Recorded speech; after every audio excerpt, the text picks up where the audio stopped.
Hey, it's Michael, and this is the Kintsugi Podcast. I'll be back in a minute with today's conversation about resilience. But first, if you're interested in creating a better life, having a better career, please visit kintsugipodcast.com and grab your free workbook on how to have a better life. In it, you'll discover tips and routines so you can find the energy for the things and the people who matter most, so you can create a better tomorrow and create the life and career you desire.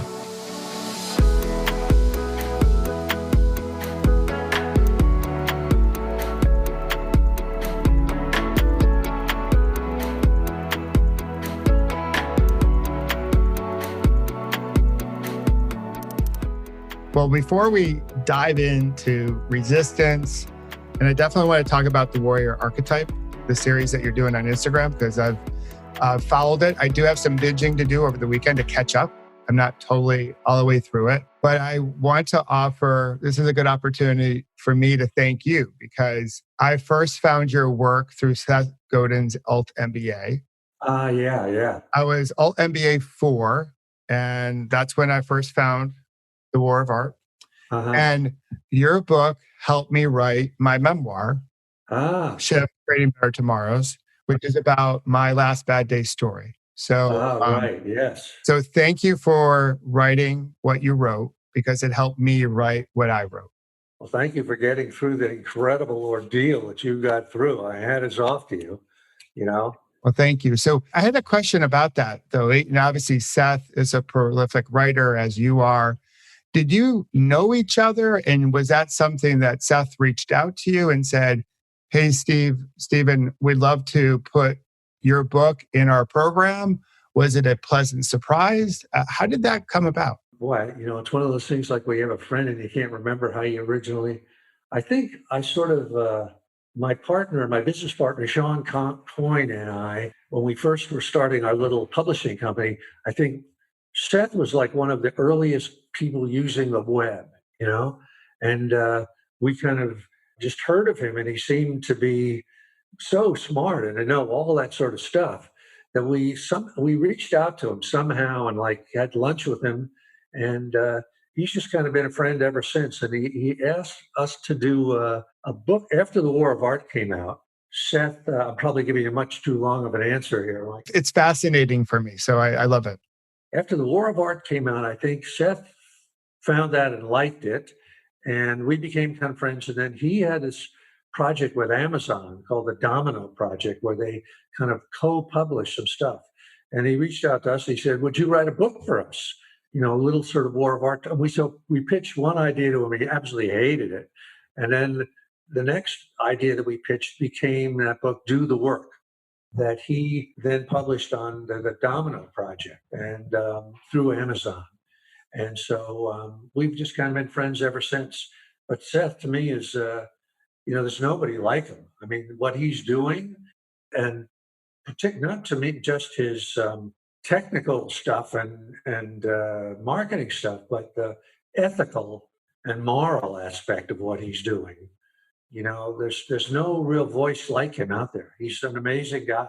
And he's got 2 young sons that are just as amazing as he is, and his wife too. So, and the Alt MBA, I mean, who came up with that? I mean, what an incredible, great thing. And Seth's got 1 million of these things that are going. So God bless him. He's an amazing guy. I know. He really is. I took his Alt MBA. I'd followed him for a number of years, like a whole bunch of people. And I was at this point where I left my corporate life of 22 years. I was an executive. I had an identity. And I decided to follow a little seed that was planted when I was in ICU recovering from my accident. Yeah. And decided to do the work I do today to help, sort of prevent bad moments from turning into a bad day. And I decided to take his Alt MBA. Again, found your book, found some other wonderful books. But I think what Seth is doing is, he's always innovating. He's always trying to make it about other people. He lives his message. And I think there's some beautiful alignment there where sometimes who you see online is not who you get in person. And the thing I love about Seth is that there's that alignment there. And with Akimbo and his workshops, and I'm a big fan. And where I live is only about 3 miles from the way the crow flies to where he lives. We're separated by the Hudson River. I'm in New Jersey. He's in New York. I grew up near there myself. I don't know if you know that, but I grew up in Westchester County in Pleasantville. And Oh we yeah, used to play, Seth is in Hastings, and our league, we used to play Hastings, so I know that area really well. that's very, very cool. Yeah, I live in Bergen County, so I can get now over to Westchester because they opened the Tappan Zee up with a bike lane. Ah, Actually this weekend I'll be riding my bike over in Westchester County and seeing a different part of the area.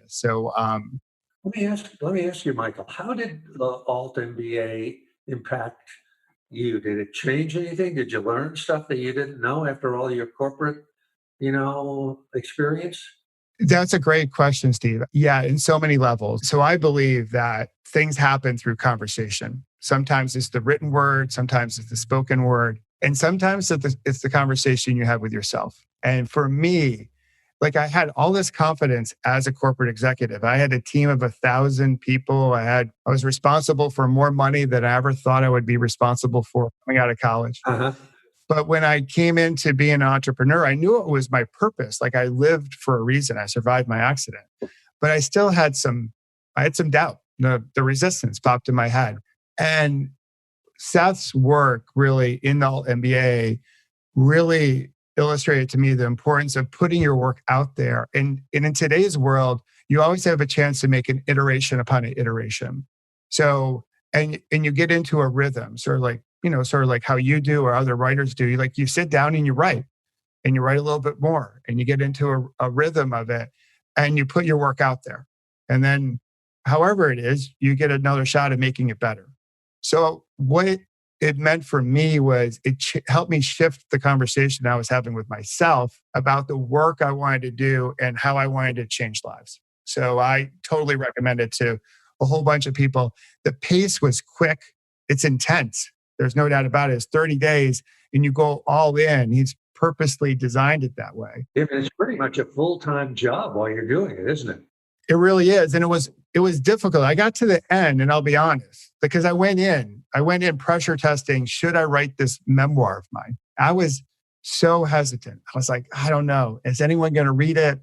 When you put your memoir out there, you're putting sort of your naked self out there. And if people don't read it or don't like it, that's a pretty big blow to your ego, right? I got that pretty early on in my experience, like in the first 10 days of it. So at the end, I was like, well, I got what I wanted to get out of it. I had to stay in the churn, if you will. I'm glad I did. But it is hard to do if you have a full-time job because you're delivering projects and content 3 times a week with a group. And you're also delivering feedback to people. So you get really good at providing feedback or feed forward, as maybe a Marshall Goldsmith would say. And you're really good at listening to criticism and how to improve your work. So, great program, highly recommend it. Again, I think without your book and without that course, I may not have published my book. Oh, really? Wow. Huh. Yeah, well, I know that I haven't taken it, but a friend of mine took it and it was just like dominating his life. So it's a serious thing, serious commitment. Yeah. Yeah, it's no joke. You definitely, it takes probably a good 12 to 15 hours of your life a week. And so if you're working a full-time job, that can be difficult to find that bandwidth. But I'm glad I did it. It was obviously I'm more than glad I did it. So, but yeah, thanks for asking. So I want to talk a little bit about your Instagram series, The Warrior Archetype, and the inspiration behind it. Certainly, you sort of, I think in episode number 1, you profile the gates of fire and also the war of art, almost as a external resistance and internal resistance. But for those that may not have seen it yet on Instagram, I'd love for you to talk a little bit more about their inspiration behind it and just these 2 books of yours and how it might play into all of it. Because I've been fascinated by the series as I've been watching it. Granted, I have a few to catch up on, as I mentioned earlier, but would love for you to talk a little bit more about it. It sort of came out of this COVID period that we're in, where people are stuck at home or got a lot, and are on, going onto the screens, whatever it was. And I just thought, what could I do? What do I know about, that I could do? So I thought I'd do this kind of series that, like the two books of mine that you held up, one is about Gates of Fire is about the Battle of Thermopylae, the 300 Spartans that held off the Persians exactly 2,500 years ago this year. And the War of Art is about the internal battle that we fight as writers and as artists to trying to get our stuff out.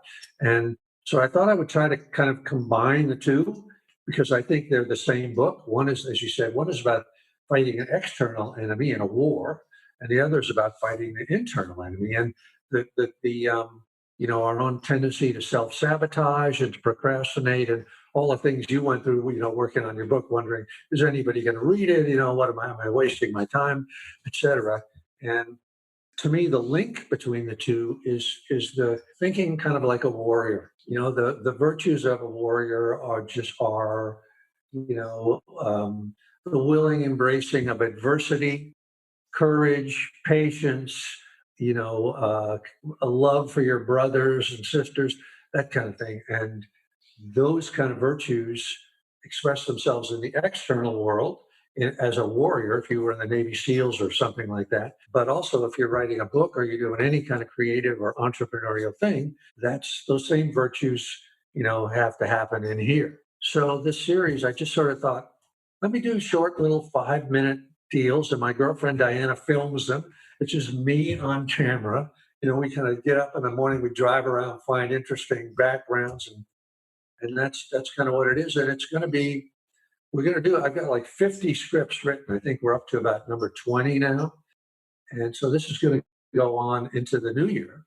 And it's just been kind of fun and, to put it out there and see if anybody liked it. Well, I definitely like it. So 50 scripts, I take it, is it more of an outline? Because the sense I get is that you're not necessarily like reading a teleprompter or whatnot, but you have a general idea of where you want the 5-minute video to go. Yeah, kind of here's a pile of scripts, So they are actual scripts, but you're right. I just sort of, Ah, if you notice, almost all of them are in one take. Because we don't know how to cut, So I just try to remember. I just read it to myself and then try to remember it and ad lib as I go along. So there's a transcript that accompanies each thing, but the transcript a lot of times is completely different from what I say because I forgot what I was going to say and I'm making it up as I go along. well, I love that. That's in the same spirit. I do a weekly blog, a video blog, just in my backyard. The vibe is you and me talking about something important for leadership, business, life, much like, some of your backyard shots. It's one take and it's all nature. So if a plane flies overhead or a dog barks or the garbage man comes, the listener gets all of that and probably more. So, yeah, that's us too. And the wind becomes a big factor. If there's too much wind, you can't hear anything. Yeah. Yeah. So that's really interesting. So, well, I do a lot of work around diversity and inclusion, around a lot around female advocacy. So I loved the story about Paralea. And I didn't know if you could relay that story about her. I think it was in episode number 2 or 3 that you share Paralea's story. And do you think it has any type of connection to like current life known as 2020 with COVID and everything else that we have going on? I'm not sure, but I'll tell the story if you like. Yeah, that would be great. This story comes from that book that you just held up, Gates of Fire. And it was under the heading of Spartan Women in the ancient days. And the true story of the 300 Spartans was that King Leonidas picked 300 warriors to go to the pass and to hold the pass of Thermopylae as long as they could against 2 million Persians. And they were supported by 4,000 allies from the other Greek cities. But one thing that nobody knows to this day is why Leonidas picked those specific 300 people. 300 warriors. And when I was writing, I'm going to give you the long version of this, Michael. No problem. It's all good. when I had written Gates of Fire, and I had a publisher at Doubleday, and it was all done and ready to go, and I had these two female editors, Nita Talblib and Kate Misiak, and they called me into their office and they said, "We love the Spartan Women. We got to have one more scene. Give us one more scene, because they're so great." And I, of course, completely resisted that. I said, "No way, the book is done, blah, blah, blah, blah, blah." But about a week later, this kind of scene with Paralia came to me, and it has turned out to be the most popular, or the one I get the most letters about. So anyway, here's the scene. Paralia is a lady Spartan of the officer class, and in the story, the fictional story, Leonidas picked both her husband and her son to be among the 300. And so she was upset by this, and she went to Leonidas's wife Gorgo and asked for a meeting with the king. And when she got to the meeting, she asked him, in a great state of distress, "Why have you singled me out for this double portion of grief?" And so Leonidas answers her, and he says, "The whole city wonders why I chose those 300." And he says, "Nobody knows. I have not told them, and I never will tell them, but I will tell you."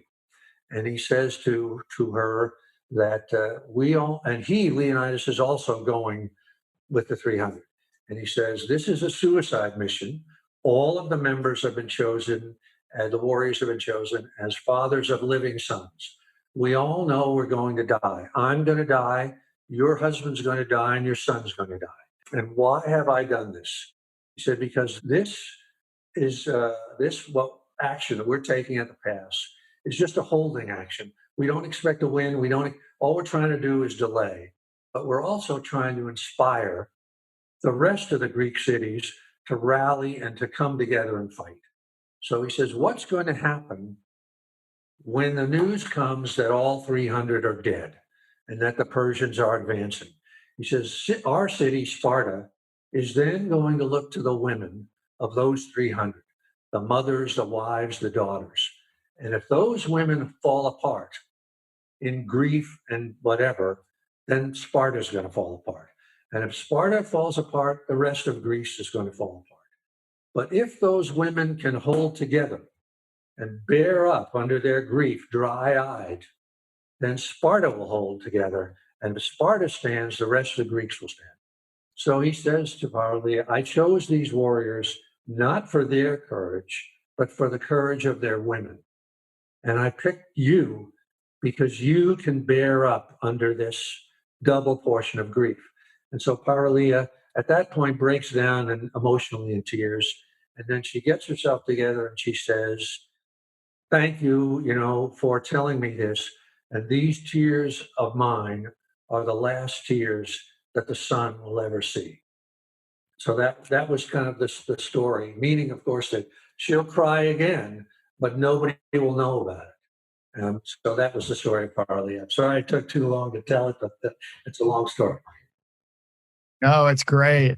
I do love the grit and the strength and the perseverance in the story that we're going to be able to overcome our toughest moments. And I do look at this, I look at this moment in time known as 2020. I'd love to ask you too, just your perspective of what's happening this year. But I see the strength of the women around us as a way to get us through this moment, because this is certainly a topic this year of health, among other things. And many of the women in our lives serve as sort of, in a corporate sense, the chief medical officer at home. And they probably, they're the ones, if the kids have an ache, they go to mom. Sometimes when the husband or partner has an ache, and they go to their wives. And so I just see the beautiful strength of women, maybe as a way to get out of this moment, and the lessons learned, so we can apply it to creating that better normal, if you will. Well, one of the things that Leonidas says in his talk to Paralia is he says that men's pain, the pain of being in a battle and dying, is really the easiest kind. It's short and it's over. But he says the women's burden is kind of endless. The grief and of the loss of the thing, and the knowledge that they have to be the strength of the city, just as you were saying, to support everybody. That they're really, men have glory or whatever that you want to say, but women's contribution is always for someone else, always for a child, for the husband, for the father, for the older person in the city, for somebody that's struggling. And so he really does make the case to Paralia. And I think this was a true part of the real Spartan world, not just a fictional thing, that the women really were the backbone of the whole society, and that we really were the strength of the whole society. And I think you're right. I hadn't even thought about it that way, Michael. In this period that we're in, it is women's strength. And I think from the point of view of a man, we have to sort of go to our internal mother or our internal wife, our internal sister, that strong female part of ourselves that endures its pain in childbirth. In ancient Sparta, they only allowed a name on a gravestone for two instances: a man that was a warrior that was killed in battle, or a woman who died in childbirth. Otherwise, there was no name on a gravestone. So I don't know. There's something really metaphorically very apt to that situation for the present thing that we're going through. It is like the pain of childbirth. It really is. My wife is a childbirth doula, so she's a labor. I probably know a little bit more about the birthing process than your average guy, just because it's within our household. But it is a journey. There's transformation, there's resistance. It's all of that. Women go through the laboring process. On the topic of 2020, how are you viewing the moment? I look at resistance, going back to the War of Art, as a natural part of life. I think sometimes what I've grown to come to realize about my accident, this is the perspective I've chosen for it, is that I went through the bloody hell I went through. It was happening for me, not to me. I didn't think of that at first. I thought I was the victim. And then a mentor said that this may be a chance to look at things a little bit differently, that this happened for you. So I've chosen to look at COVID as the first spark, as something happening for us, to shine a spotlight on some of the things that we need to address on the planet, in this country. That the resistance sometimes shows up to give us a little bit of a pause to think about how we want to move forward, and hopefully move forward in togetherness and unity. But I'd love to get your take on it. Just from, you're out in California, I'm here on the East Coast, but we're sharing this moment. Maybe not together in the same community, but as two humans on the same planet. So what's your take on all this as it relates to resistance and all that jazz? Well, let me ask you this, Michael. When you say 2020, do you mean strictly the COVID situation or the political situation that's a parallel to it? I look at the four big, we'll say five things, because I think many of the things that we're dealing with current day are more human than political, but there's certainly politics. So I look at COVID, I look at equity and equality, Black Lives Matter. I look at the environmental factors out west with the wildfires. I look at the economic hardship. And you can see the shirt over my corner. That's like one of the things I use to get through my recovery. I call it grabbing a PBR, which does not stand for Pabst Blue Ribbon, but it stands for pause, breathe, and reflect. And when you think about those four topics, how COVID hits our respiratory system, how if you've lost your job, you're probably holding your breath as you go to the cash flow machine. If you have the environmental factors out west, the heat and the fire would like burn your lungs, right? So that's about your breath. And then George Floyd obviously lost his life when his breath was restricted. So I have this common thread of wrath with those four. So I see them as human topics, but certainly the umbrella that I think all of it sort of fits under is the political mumbo jumbo, and obviously the election coming up. So we can add that as a fifth, perhaps, which could be a lot of hot air, which is, because of the politicians. Who knows? I view this current era with a great deal of distress. Thinking back, I was a young guy in the Vietnam era, which, at that time seemed to be the greatest sort of revolutionary, and partisan split that had ever had. And that really was the first time, that really became clear that there were two Americas, you know, and in those days, it was the hippies versus the hard hats, I'm sure you're too young to remember that, but it was a big split. And I'm a little too young for that, but I do remember through yeah, the lens of my uh, parents. and but I think that this era really eclipses that. And to me, it's for the United States. It's the greatest challenge since the Civil War, I think. And it seems to, and 3 weeks from now, 4 weeks from now, we may be into unprecedented territory. I'm pretty sure we will. So for me, my challenge is to try to remember to not let partisanship rule the world, and to try to somehow find a common language or a common ground where we can bridge this split that's in the country. I mean, the whole COVID thing, when it comes down to masks or no masks, it's been a wake up call. COVID and the whole situation politically has exposed stuff that we thought was maybe over and is not over at all. And so we're in a really, what can I say, make it or break it moment for this country. And I'm just trying to hang on to my love for everybody as fellow Americans and hope that we can somehow bridge that partisan gap. How that relates to resistance, I don't really know. Are you cautiously optimistic? Yes, I'm cautiously optimistic. My faith is in the basic decency of Americans on the face-to-face level. It's very easy to hate the other, quote unquote, when you're just categorizing them as somebody on the, stereotype, whatever.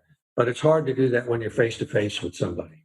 So I'm hoping that that decency will overcome the forces of division that are being fanned, the flames of which are being fanned.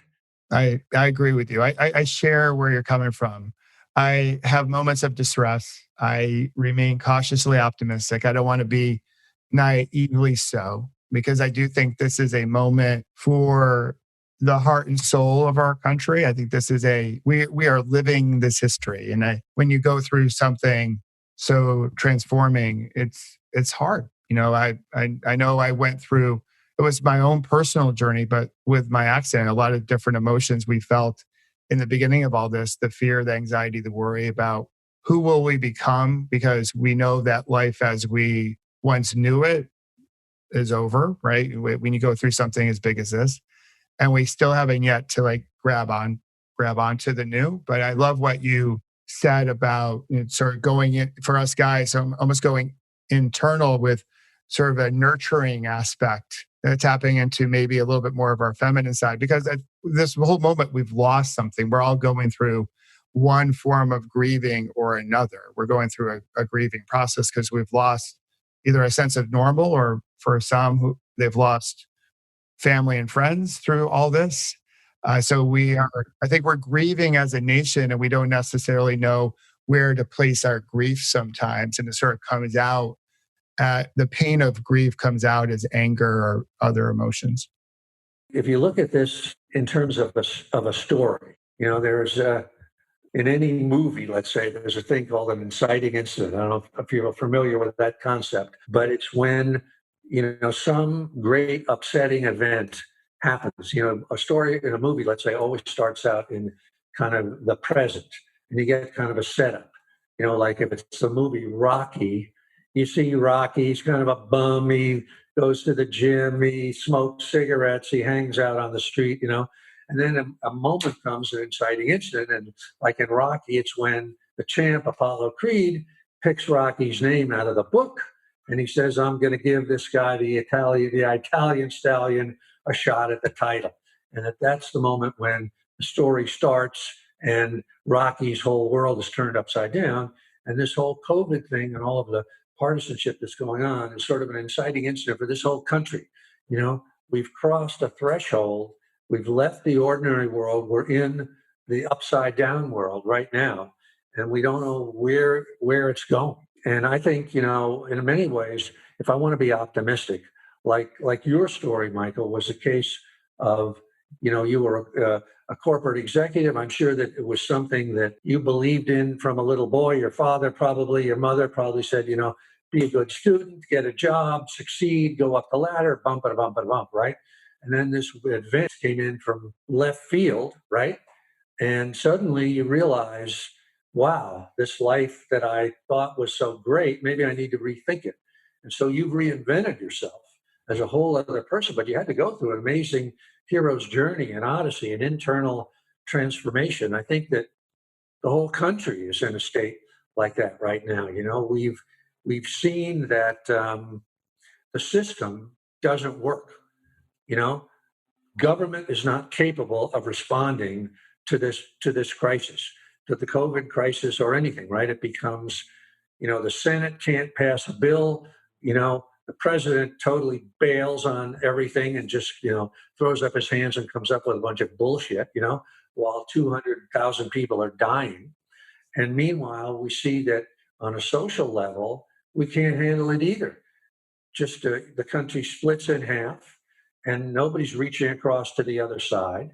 And and so we're all, the good news, I think, is that, you know, what you're doing with people, what I'm doing with my little, you know, Warrior Archetype series and other things is we're trying on our own grassroots level to come up, to reinvent ourselves in some way, or at least to take a step towards something. Um, you know, I sort of come back to Lincoln's second inaugural address where he says, you know, with malice toward none, with charity towards all. That was kind of an amazing moment. Of course, it didn't really work. You know, it followed was Reconstruction and Jim Crow and all that. But we are at that point where there are two Americas, and somehow we have to find a way to bridge the two. It's like I almost hope for an invasion from outer space because at least that would bring us together, you know, if we had some common enemy. But how do you make that bridge? I think what you're just saying, it is a feminine thing. We've got to go to our internal mother, wife, sister, daughter that is capable of nurturing and of love and of transcending, you know, the male response is kind of that warrior response, you know, it's to take up arms and, you know, face the other people across the lines at Gettysburg, you know, but the female, the maternal response is to reach out and find common ground. And I think somehow we got to do that. That's our challenge in Act Two after the inciting incident has kicked us into this new world. I know, and that might be something for after the election, but I do think love, the motherly, the feminine love has the ability to get over sort of the masculine fear. And right now we just have a society that has a lot of fear on multiple levels. And when you have that type of powerful emotion, you get some pretty wonky behavior and you have the two worlds. So somehow we have to find a way through it and, you know, almost having a common enemy. I think way back, like, you know, Cold War time, there was that foe of the Soviet Union. Yeah. Like we all sort of came together and rallied. And now when the wall fell and communism, at least from that Eastern Bloc, fell, everything went sideways and we started looking internal to who we are as a country. And then there was a lot of divisiveness, I think, that popped up after the wall fell. So I think my hope is that once the election comes, we can at least take another breath, another exhale. It won't be over. We still have a lot of hard work in front of us, but hopefully tap into a little bit more of the nurturing love to overcome some of the fear that's out there. So one question, just as we sort of finish up. So I know as an artist, as you are, as a writer, you still deal with resistance. And I've gone back to, talk to other people or I've read up on other people that deal with, say, imposter syndrome, which I'm assuming you would consider a element of the resistance.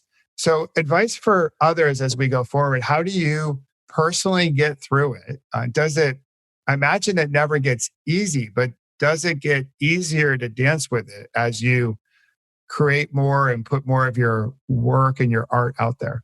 This is an answer. Your answer really simple. No, it doesn't get any easier. It never gets any easier. And to maybe to tie this into what we're talking about, another thing that or another challenge or transformation that each of us as individuals is facing these days. We're talking about when the wall fell and we didn't have the Soviet Union as an enemy. I mean, in many ways, the human race is we're pretty we're like one-celled animals. We're pretty stupid, and we need an enemy. And as long as there's an enemy, and even if you think about the tribes in Afghanistan, Pashtunistan, they thrive on having enemies. As long as they got somebody they can hate. Even think of the 9/11, the whole Islamic terrorism thing. Their enemy is us, the great Satan, and it binds everybody together. And even after 9/11, when George W. Bush and that whole establishment had to create an enemy, that wasn't even there, Iraq, or the enemy was maybe terrorism, but it was really abstruse. But what do we do when we don't have an enemy? That is the real deal. That's the real question that a lot of us are dealing with. Because then we realize that the enemy is between our own ears, and that enemy, which I call resistance with a capital R, is all of those forces like self-doubt, procrastination, fear, lack of self-belief, arrogance, perfectionism, all of those kind of things that prevent each of us as individuals from living the life that we should live. And you've had to go through that process after your accident.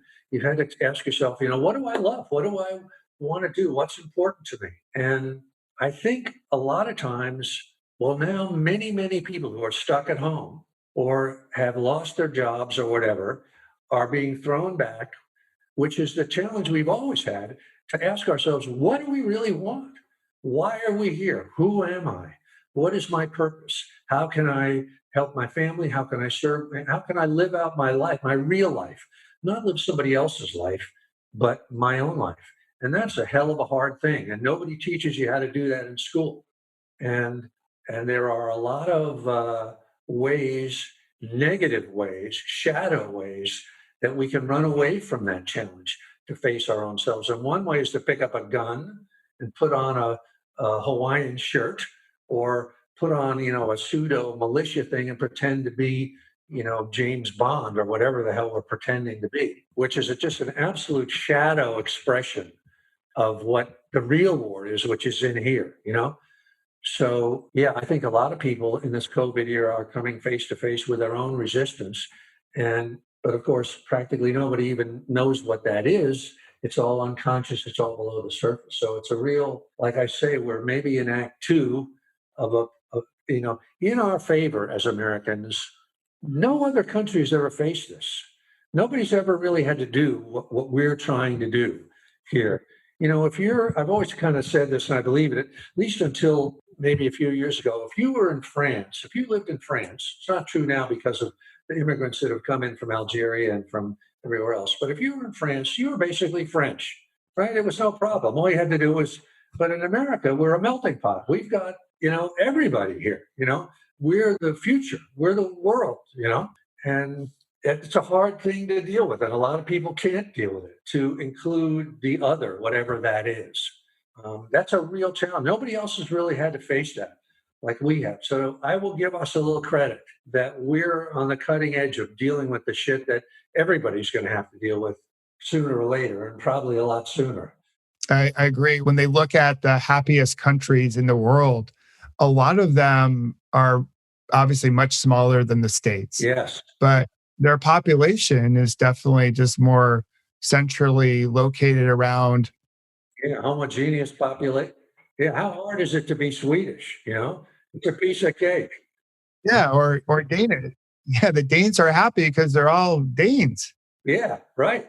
Not to mention that we're protecting them militarily, and they don't even have to worry about that. Absolutely. So I love what you said, that we don't get taught how to do quote unquote the inner work. And 2020 is a big inner work, know thyself project. And we don't necessarily know how to deal with it. And I go into companies all the time and, everyone likes to do workshops. I have a thing called post-traumatic workshop disorder where That's great. I love that. I've never heard that. That's great. you feel good. You Yeah. feel good in the workshop and then 3 days later, and then you go back to your old ways, after. But until we really address that, and it's hard work to do in a corporation, regardless of how vulnerable we want to be, it's still really, really hard work. And the work doesn't necessarily change until we do some of that work, because that work is up in our head too. It's the resistance. I think 2020, if for those that want to lean into it, though, it is a great opportunity to do the work around purpose, values. Why am I here? That internal struggle, because when that gets clearer, then at least we have a shot at trying to get past the capital R resistance. Yeah.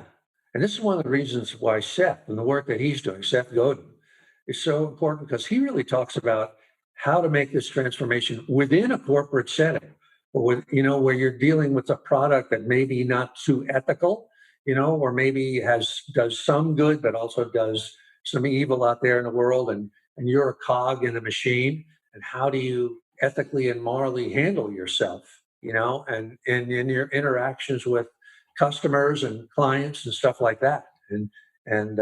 So he's great at doing that. No, he's terrific. The linchpin, right? So, how to be a linchpin. Well, I want to get you out and allow you to begin to start to enjoy more of your morning out west with a final question around the Blind Children's Center in LA, because that's the charity of your choice that we made a donation to. And I would love for you to speak more about the center and the work that they do and how they shape and change lives out there. Well, actually, I don't really even know too much about it. I just sort of thought that for some reason, for me, it's really sort of in honor of a friend of mine who died, and who actually had an accident almost exactly like yours, a head-on motorcycle. And his charities were always for blind children. And for somehow, maybe it's the metaphor of that I can relate to. But I thought that that's really, if you want to help somebody, that's the great, people to help. So thank you for reaching out for them and to them. But yeah, I don't know anything specific about the Blind Children's Center here, just that they're helping children that are visually impaired. Oh, it's great. It's great work. And it was an honor to dive into their work more and make a donation on your behalf. And I'm glad that you chose them. I think it's, you give them a power to, step into the world and interact and connect. And that's what we need more of, I think, at this moment in time, is that type of connection and support for one another to get through one wild and crazy year, which probably won't end when we flip into 2021. It will still be a little wild and crazy. So, in fact, to sort of wrap that up, Michael, going through this COVID, this political year, we're all blind children. We're certainly children. We're not, America is an adolescent country. We're not a mature country. We're only 200 and something years old. And we're certainly blind. We can't see the other side. We can't see the end. And so, maybe that metaphor applies to all of us, and it's not just, just a simple charity. So thank you for doing it. no, I know, our pleasure, my pleasure. And the analogy to teenagers, for any parent out there that has had a teenager or dealing with a teenager right now, the behavior of our country is eerily similar to that of a teenager. Absolutely. And I'm going to tell you, I'll say one thing political. If you look at our president, he acts like a 14-year-old boy, never stops doing it. I've never seen any action of his that is more mature than that. If you think of making fun of disabled people, abusing women, cheating, all of the stuff that a sort of a macho posturing to the point of preposterousness and absurdity. And so I didn't want to get too political, but we are a young country, and we've got a young leader in the worst sense of the world. Yeah, no, I agree. It's childlike, it's bully-like behavior. Policies aside, it's just how you're showing up and tuning in, and he's showing up and tuning in as a 14-year-old boy. So I don't know how to. It's hard to reach across that divide, but that's what we got to do. we got to do it. Well, Yeah. one pedal stroke at a time, or one step at a time. Well, Stephen, thank you for joining me and joining us and sharing your wisdom. And I know a whole bunch of folks will check out your series on Instagram, and they're already loving your book. And so thank you for writing it again for the population as a whole. But for me personally, your book was seminal in terms of helping me get past my resistance to write my book. So thank you again for doing so. Oh, great. Well, I'm glad that shift is out there, and I'm happy that maybe my work contributed a tiny bit to that. You did it. It was your story. God bless you.